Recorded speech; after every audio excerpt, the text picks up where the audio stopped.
futuro já chegou e nós estamos aqui para te guiar nessa jornada. Bem-vindos ao Trilha da Inovação, o programa que vai te conectar ao universo das startups, da inovação e do empreendedorismo. Aqui você vai saber comigo, Ana Médici, como a inovação e a tecnologia estão transformando o mundo dos negócios e o nosso dia a dia. O programa é uma parceria entre o canal Empreender do Grupo Bandeirantes e a Infomoney. E hoje eu estou aqui com o Romero Rodrigues. Romero, é um prazer ter você aqui no Trilha da Inovação. Prazer é todo meu. Gente, para quem não sabe, o Romero Rodrigues começou no mundo dos negócios muito cedo. Aos 21 anos, ele foi um dos fundadores do site Buscapé, uma das primeiras startups brasileiras, onde também foi CEO por 16 anos. Romero já esteve envolvido em mais de 100 startups, 9 delas se tornaram unicórnios, empresas avaliadas em mais de US$1 bilhão. Atualmente, Romero Rodrigues é sócio responsável por Venture Capital na XP, onde gere o recém-captado Headline XP.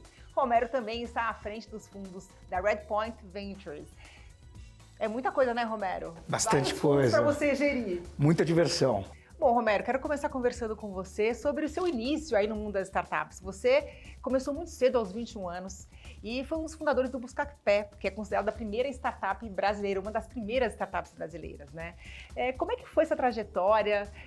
Porque nessa época, se falar em startup era uma coisa que ainda era muito distante das pessoas. Como é que foi esse começo? Esse início? Olha, na verdade, era tão distante que a gente não falava startup. Primeiro você falava que tinha um site, e não ajudava muito, que as pessoas não entendiam o que era um site.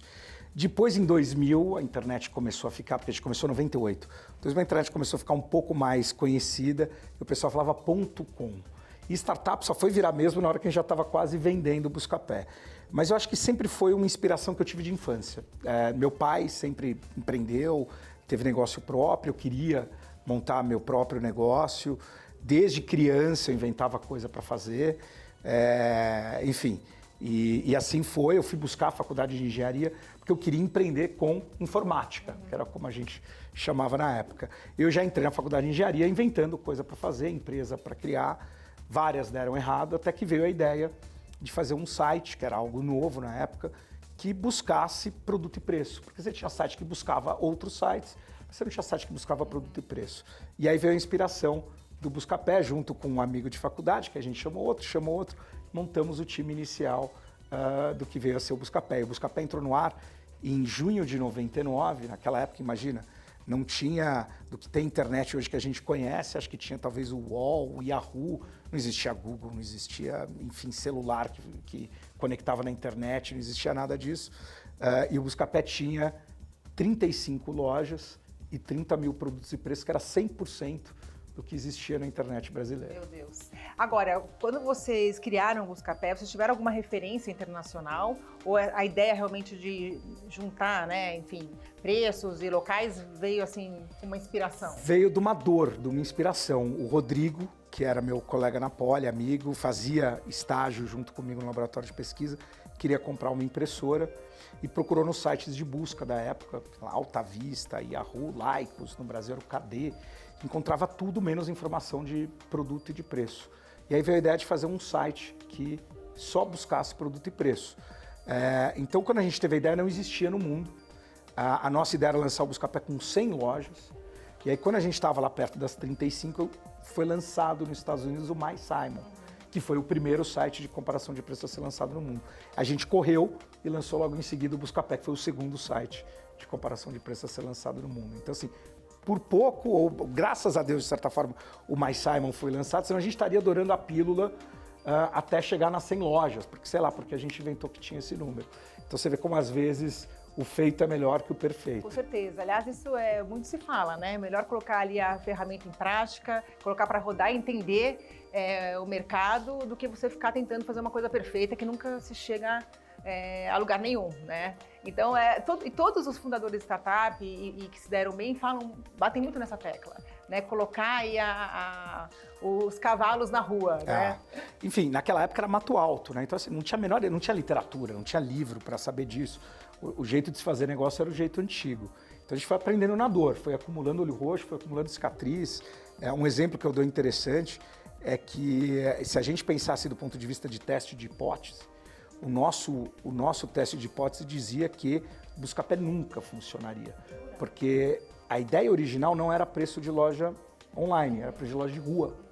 Então a gente desenvolveu, olha o trabalho, a gente desenvolveu um programa que tinha que caber num disquete de 1,44 megabytes exato, que ia ser distribuído em banca de jornal para o varejista instalar no computador. Aquilo procurava no HD do computador os preços do varejista ou no software de gestão, conectava à meia-noite pelo modem na BBS. Você vê, nada disso existe. Meu Banca Deus. de jornal está acabando. Mas modem, BBS, disquete, e mandava os preços para gente.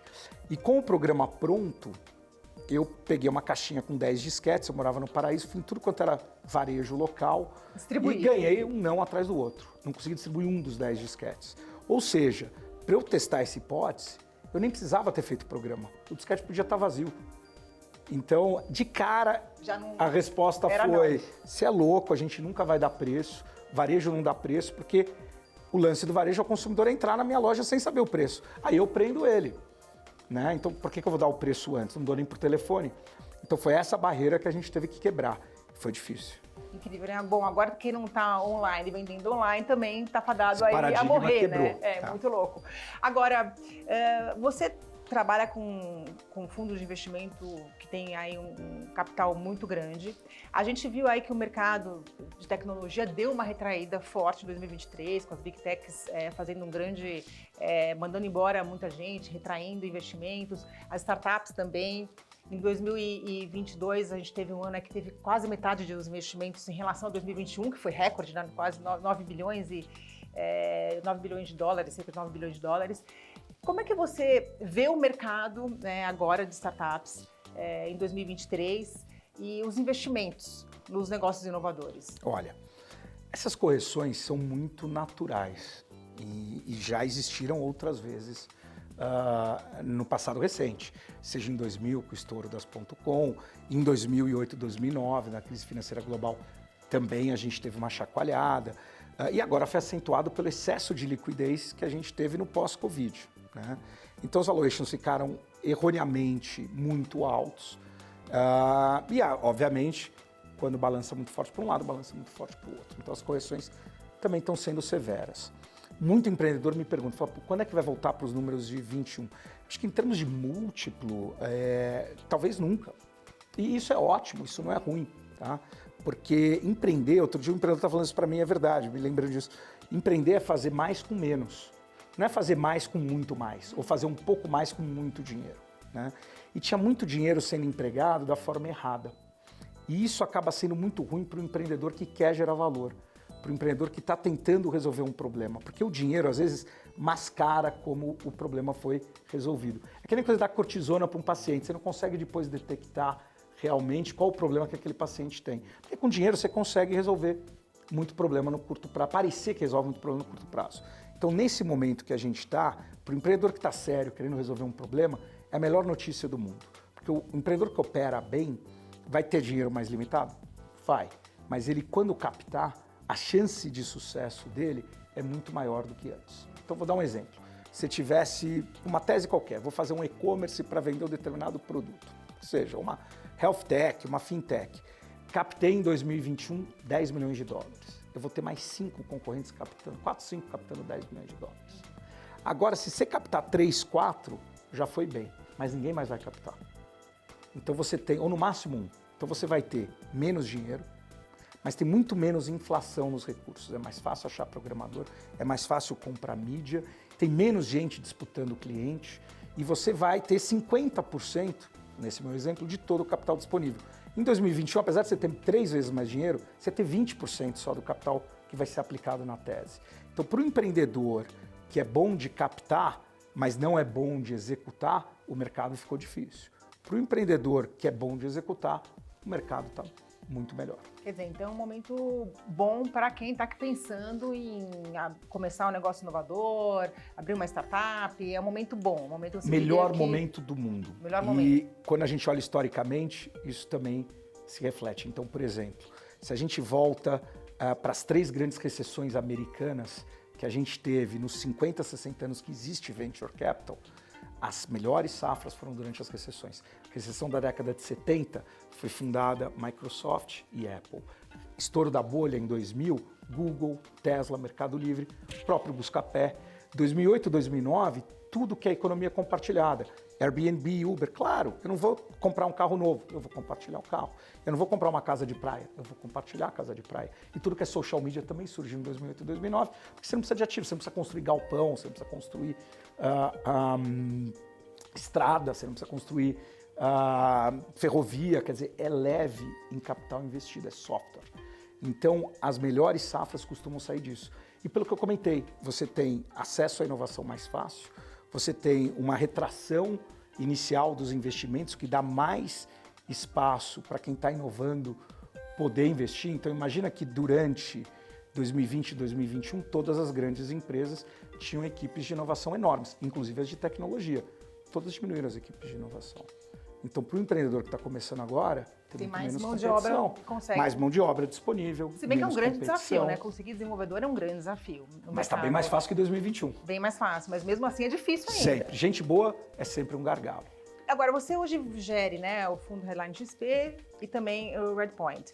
No seu aí, total de investimento, quanto que vocês estão gerindo? Olha, quando a gente faz a soma de tudo, a gente está falando em 2,5 bi de reais. É muito dinheiro.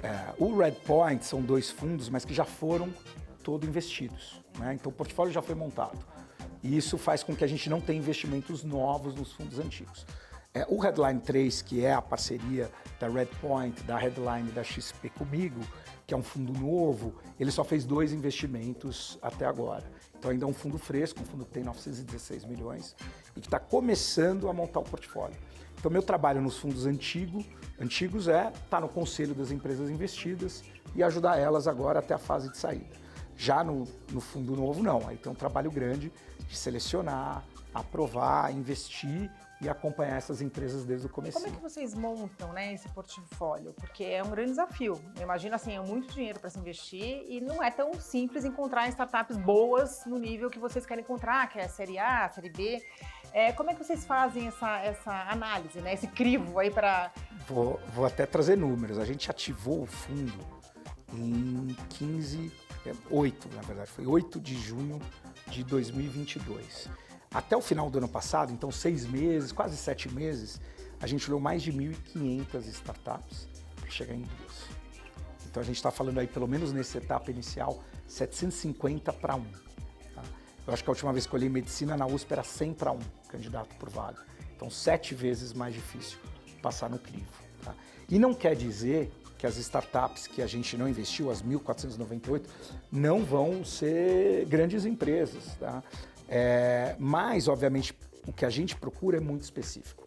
Então, são startups que já precisam estar no tamanho certo, no ponto certo, com tração, né, mostrando que atingiu o que a gente chama de fit de produto e mercado. É quando a gente vê que o motorzinho todo da startup está redondinho, agora basta a gente injetar combustível para acelerar essa startup. Para voar ainda mais. Mas isso, de uma certa forma, essa estratégia de investimento de vocês é para reduzir também o risco em relação, porque a gente sabe que um número muito grande de startups fica pelo caminho, né? Então, vocês também fazem esse tipo de estratégia para reduzir aí o risco do fundo, sem dúvida, sem dúvida. Quando a gente desenha o nosso portfólio, a gente sabe que 1/3 das empresas vai morrer, 1/3 das empresas vai andar de lado e o último 1/3 vai dar retornos altíssimos. E aí, altíssimos, eu estou falando de 300, 400 vezes o dinheiro naquele investimento. Mesmo nesse ponto que vocês pegam? Mesmo nesse ponto. Antes é ainda maior, mesmo nesse ponto. O grande problema é que a gente não sabe em qual dos 3/3 a startup que a gente está investindo está ainda. Né? E pior, que a gente brinca, elas às vezes costumam mudar de grupo. Então parece que vai morrer e dá muito certo, parece que dá certo e morre. É o desafio da inovação. Mas o que você, assim, quando você conversa com o founder de startup, tá? Eu cheguei para você e falou, Romero, tem uma startup e vou te falar sobre minha startup. O que você analisa em primeiro lugar? Você fala, não, eu vou querer saber desse negócio ou não? Em primeiro lugar, é pessoas. As pessoas. Primeiro são as pessoas. O time. Todas as perguntas elas podem ser de negócio, elas podem ser pessoais, o que seja, mas o que a gente está tentando conhecer é quem é o líder que está atrás daquela ideia, que está atrás daqueles números, que está atrás daquele time que foi montado. E aí não são só as características profissionais. mas é também as características emocionais, os soft skills, não só os hard skills. Então, qual a capacidade dele de liderar, quanto ele agrega, qual é a dinâmica do time. Então, um founder está cortando o outro, está um agregando o outro. Existe alguma sensação de disputa ou de racha? Então, por exemplo, a gente já investiu em startups que têm co-CEOs, mas é um alerta. Por quê? Porque, poxa, quantas empresas nas 500 maiores do S&P tem co-CEOs? Nenhuma. Né? E se lá na frente não resolve esse dilema de quem vai ser o CEO? A gente vai perder um dos co-founders? Se eu estou investindo e meu ativo é pessoas, posso me dar o luxo de perder. Então, parte do nosso trabalho como gestor é entender essa amostra que a gente tem, o que tem risco adicional desnecessário. Então, poxa, já estou investindo numa ideia que é inovadora, ainda precisa de uma estrutura de governança inovadora, é risco desnecessário. E a gente remove da amostra. De novo, não quer dizer que não possa ser uma grande empresa. Então, nosso trabalho não é no final do dia investir em todas as empresas que vão ser grandes, mas ter certeza que as que a gente selecionou, se derem certo, vão ser muito grandes. Agora, para quem tem uma startup, uma empresa, e que é uma empresa, enfim, a startup é aquela empresa que tem base tecnológica, que tem uma escalabilidade muito alta. Para quem tem uma startup e que precisa de investimento, quer ir atrás de investimento, está ainda naquele estágio inicial, né? A pessoa que está querendo começar um negócio. Qual que é a dica que você dá para esse empreendedor? Olha, depende muito do estágio que está a sua startup. Mas, em geral, eu acho que a principal dica é se cercar de gente boa. Tá? Então, um bom empreendedor, ele é sempre um bom vendedor. Ah, não, mas eu sou tímido, eu não sei vender, eu sou engenheiro, eu sou nerd, eu sou bom de algoritmo. Mas você está apaixonado por aquilo, você naturalmente vende. Quanto mais gente acreditar naquela sua ideia, por mais louco que seja, mais sólido e menos etérea é aquela empresa, aquela startup. Então, assim, essa é a regra básica. No começo da jornada, eu quero encontrar algo para empreender. Eu acho que o principal é você procurar problema. Vai mundo afora e vai procurar problema para resolver. Qual problema em que existe muito atrito, muita dor e o mercado é grande? E ali tem uma oportunidade gigantesca para você empreender. Depois disso que você encontrou o problema, siga apaixonado pelo problema. Eu vejo muito founder que se apaixona pela solução, esquece do problema, e aí ele fica martelo procurando prego, ou seja, ninguém quer o prego na parede mais, mas como ele tem um martelo, ele tem que procurar prego. Ou seja, em vez dele entender que a dor mudou ou que a dor foi resolvida por um concorrente e tentar se mexer, não, ele fica procurando alguém que vai querer usar o produto dele, em vez de se focar na dor que a pessoa está sentindo e resolver ela com um produto mesmo que novo. Então, acho que, em geral, é isso. O Romero deu várias dicas valiosíssimas para quem está aí querendo, enfim, começar aí no mundo dos negócios através das startups. Deu dicas também para quem já tem uma startup e quer conseguir investimento. Agora, Romero, eu quero perguntar para você uma coisa que eu acho que é muito importante em relação ao Brasil. Como que o Brasil está hoje no mercado mundial de inovação e de startups? Como você entende hoje o país? Olha, eu acho que o Brasil ele é um celeiro potencial muito grande de startups. Por quê? Porque ele tem uma combinação que poucos mercados no mundo têm. Ele é um mercado onde o mercado interno é muito grande, então a gente tem mais de 200 milhões de brasileiros, todos embaixo da mesma legislação, falando a mesma língua, né, com basicamente a mesma cultura.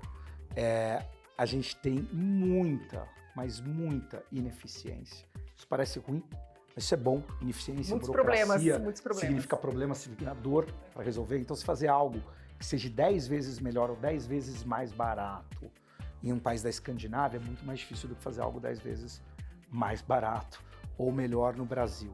Tá? Então, tudo isso, no fundo, é vento a favor. Óbvio, tem desafios. Ah, poxa, o tributário é difícil, poxa, a lei trabalhista é complicada. Tem. Abrir empresa demora, sem dúvida. Mas essa barreira não é só para você, para os seus competidores também. Tá?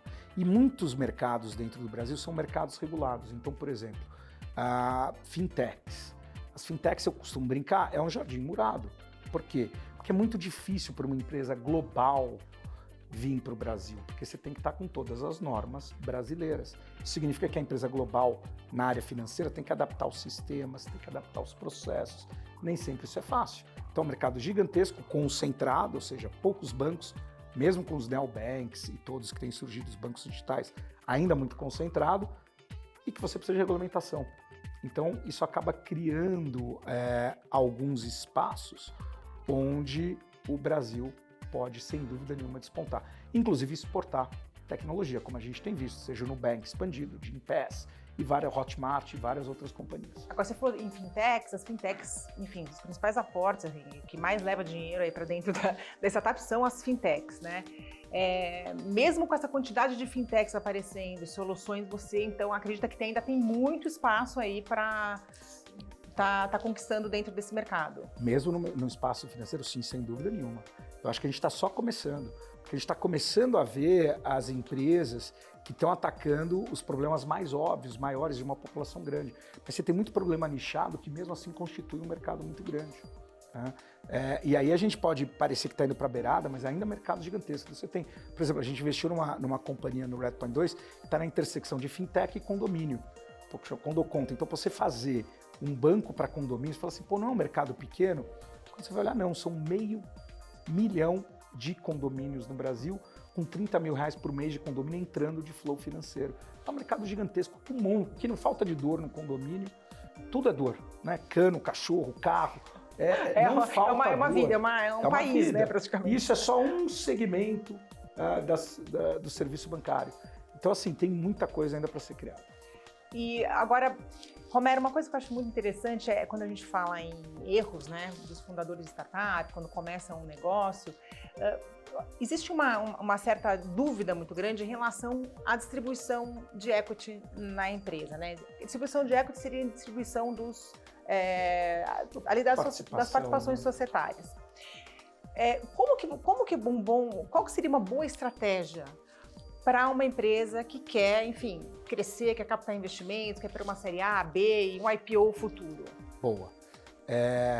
Eu acho que o founder, ou os founders, eles têm que, desde o começo, pensar em como é que eles vão fazer para atrair não só gente muito talentosa, mas gente muito talentosa e que esteja com a cabeça alinhada com a deles.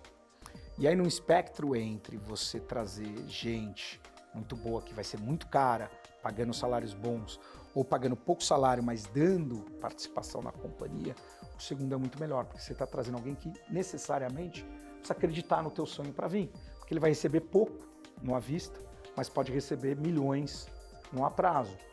Então, em geral, eu vejo companhias bem-sucedidas tendo dentro do time de fundadores e de gestão um programa de stock option bem montado, ou de partnership, onde os principais talentos podem passar a ser sócios da companhia.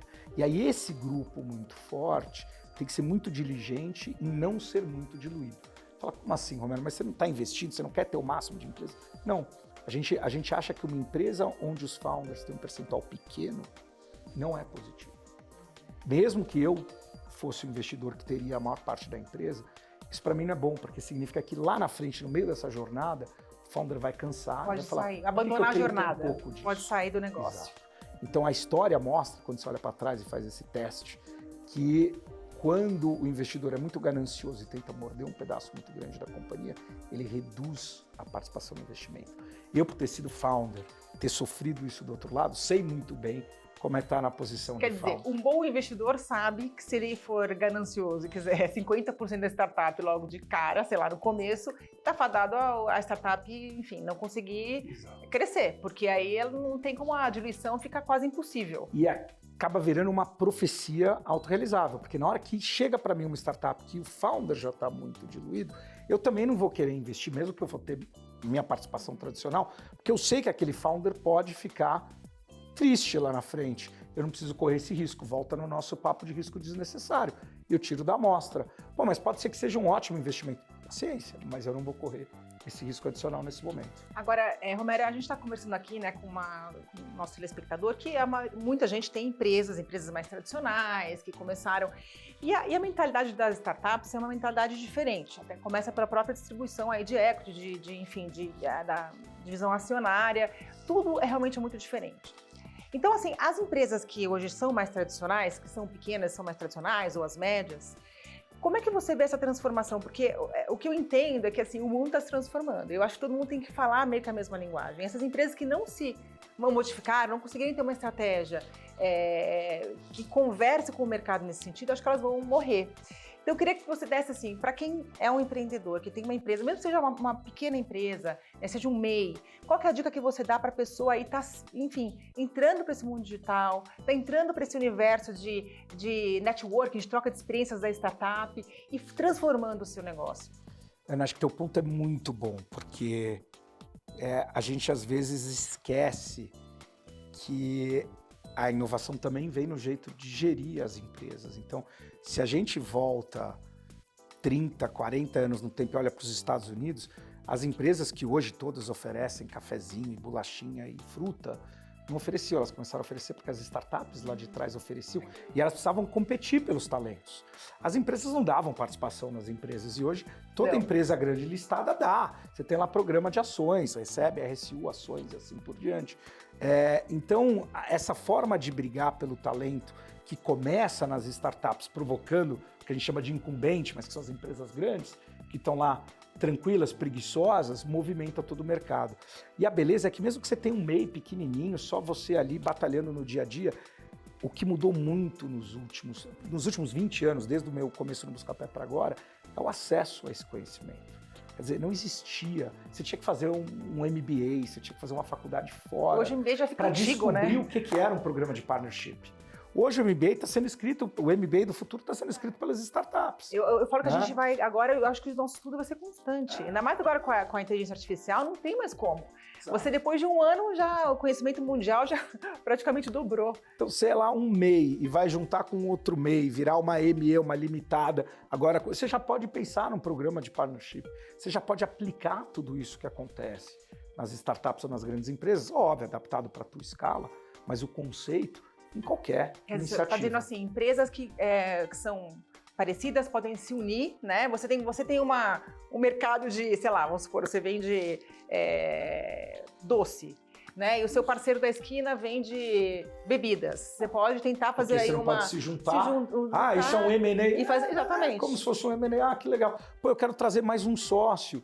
Pô, mas se eu trouxer e ele não estiver mandando bem, como é que eu faço para desligar? Ué, você usa o que tá disponível, a literatura chama vesting, né? Então eu trago um sócio novo, ele vai ter uma participação, mas ele vai acumular ao longo de 4 anos. Pô, então passou um ano, Ana, passou um ano, não está indo bem. Você ia ter 4%, agora você vai ficar só com 1%. Ou nada. Os próximos 3 anos. Ou se eu precisar te tirar, como é que eu compro? Tudo isso está resolvido. Então essas ferramentas podem ser usadas independente da escala. Mas eu acho que é esse tipo de mindset, de cabeça de gestão que ainda não existe, não é fácil de ser alcançado por um grande número de empreendedores, né? Então acho que é legal a gente sempre bater muito nessa tecla. Romero, olha, chegou a hora da gente falar com a Muri, que entende tudo sobre o mercado de startup. A Muri é empreendedor, investidor anjo e fundador do Investidores VC. A Muri, quais as sugestões que você daria para uma startup que ainda está iniciando aí suas operações e precisa de investimento para crescer? Olha, Ana, nesse caso, eu faria uma estratégia bem conhecida do mundo dos empreendedores. Eu procuraria pessoas próximas, como familiares, tios, tias, amigos, ex-chefes, e eu faria o que a gente chama de uma rodada Family, Friends and Fans. Significa o seguinte, é uma rodada com pessoas que conhecem você profundamente, confiam em você e estão dispostas a dar uma graninha para o seu negócio começar a acontecer. Então, muitas vezes é pedindo para o pai mesmo, para a mãe, para o tio, um ex-chefe ou um colega de trabalho que vai colocar 5, 10, 15 mil reais. Como você ainda não tem muita coisa para mostrar no seu negócio, porque ele está começando, e o investidor não se sentiria muito atraído por isso, a melhor forma é você passar o chapéu, fazer uma espécie de equity crowdfunding com as pessoas mais próximas. Você pode buscar entre 50 a 150 mil reais. Você pode abrir mão de até 5% da sua startup nessa fase. Não tem problema, é uma participação saudável. Mas olha só, não aumenta muito isso. Nesse início, pouco dinheiro, pouca participação, para você conseguir provar que o seu negócio consegue deslanchar. Romero, eu queria que você desse aí sua opinião sobre os fundos CVC, né? Os fundos corporate de empresas que estão aí realmente proliferando. Tem muitos fundos sendo criados de empresas que querem investir em startups.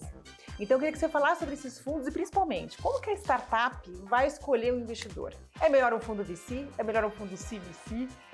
Como é que ela faz essa escolha, que eu acho que é muito difícil? Olha, graças a Deus, a gente vê cada vez mais as grandes empresas envolvidas. Seja iniciativa de Corporate Venture Capital, CVC, seja fazendo aquisições de startups, porque nem toda startup vai necessariamente virar uma empresa listada, gigantesca, unicórnio, que seja. E é muito bom para o ecossistema que uma empresa que começou como uma funcionalidade, porque a empresa geralmente começa como uma funcionalidade, vira um produto e vira realmente uma companhia. Às vezes, no meio do trajeto, ela não conseguiu crescer, mas ela, dentro de uma grande empresa, pode fazer parte de uma plataforma maior. Por que isso é bom? Porque agiliza a inovação dentro da grande empresa, porque dá saída para os investidores da startup, que foi média, não foi tão bem, e também libera os empreendedores para começarem outro negócio. Então, tudo isso faz com que o mercado vá se reciclando, né? Então, a iniciativa é muito boa. Em geral, os fundos de CVC têm um papel importante em fomentar iniciativas no setor que eles estão e muitas vezes conseguem agregar valor além do capital financeiro. Então, poxa, um fundo como o nosso, a gente agrega dinheiro, a gente tenta agregar muita ajuda. Plataforma da XP, os sócios da Headline no mundo inteiro, meu conhecimento prévio. Mas às vezes um fundo vertical num setor consegue ajudar especificamente a empresa naquele espaço. Ou às vezes até acelerar, conectando a própria empresa que é dona do fundo.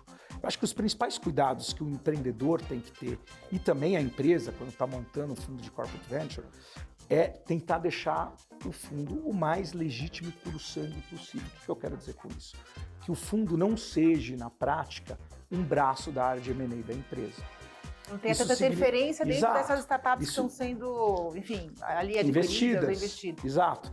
Então, se a empresa está, na verdade, usando aquele fundo para comprar startups enquanto elas ainda são pequenas, o que vai acontecer é o que a gente chama de seleção adversa. As startups boas vão falar, putz, eu não vou para aquele CVC, porque na verdade depois eu não vou conseguir vender mais para ninguém essa startup. Eu não vou conseguir crescer, porque ele vai ter o direito de me comprar depois. Dito isso, tem muitos fundos que estão operando de uma forma muito bacana. Então, assim, direitos, os mesmos direitos que o investidor financeiro. Se aparecer uma proposta boa, não tem problema, pode vender. Ou seja, o fundo está desenhado para dar retorno ou para estimular o ecossistema, que é como surgiram os primeiros fundos. Quando a gente volta lá atrás e vai ver a Intel Capital, a Qualcomm hoje, são fundos que foram criados para quê? Eu vou investir em empresas que vão proporcionar o aumento da demanda do meu produto principal, que é chip. Então, quando a Intel, se ela investe num Google ou numa Apple, que fosse, ou quem fosse, não que ela tenha investido nessas empresas, ela não precisa ser dona do Google, ela não quer isso, ela quer que o Google dê certo, ou a startup que seja dê certo, porque as pessoas usando esse serviço vão precisar de mais chip. E aí ela vende o chip. Então é na segunda derivada que ela vai ganhar e não direto naquele investimento. Então acho que a cabeça do empreendedor, quando vai selecionar um fundo, e aí vale tanto para corporate quanto para fundo financeiro, é tentar imaginar, além do número que está no cheque, quem tem o melhor nome para estar aqui no dia a dia comigo. E vai ser uma jornada que não é de 7 minutos ou 7 horas, 7 dias, vai ser uma jornada de 7 anos. E vale para o lado do investidor também. Casamento, né? É um casamento. É um casamento. Então, assim, a regra final que eu faço quando eu vou escrever um cheque, eu brinco, que é a regra do aeroporto, que é o seguinte: perdi uma conexão, vou ficar 7 horas aqui. Eu olhei para o lado e vi uma founder que eu investi. Isso é uma boa notícia, vão ser 7 horas agradáveis. Eu falo assim, ai que droga, eu tenho 7 horas com ela aqui. Tem aquela reunião hoje. Se for a segunda... Já acorda com dor de barriga. Esquece! Não vão ser 7 horas, vão ser 7 anos. Então precisa ser... A vida é muito curta para você passar 7 anos num relacionamento que não é agradável. Então o quanto além do dinheiro vai adicionar de valor e o quão agradável vai ser essa jornada. Maravilha. Romero, olha... Passou muito rápido, eu teria Foi uma delícia. milhões de assuntos para falar com Vamos você. fazer mais vezes. Vamos fazer que, olha, tem muita coisa para a gente conversar. Obrigada pela sua participação aqui com a gente. Eu que agradeço. Bom, o programa TD Inovação está chegando ao fim. Todas as quintas-feiras, às 11h30 da noite, a gente tem um encontro marcado aqui no Canal Empreender para falar sobre inovação e startups. O programa é uma parceria entre o Canal Empreender da Band e da Infomoney para levar até você muita informação de qualidade. A gente se vê no próximo programa. Até lá!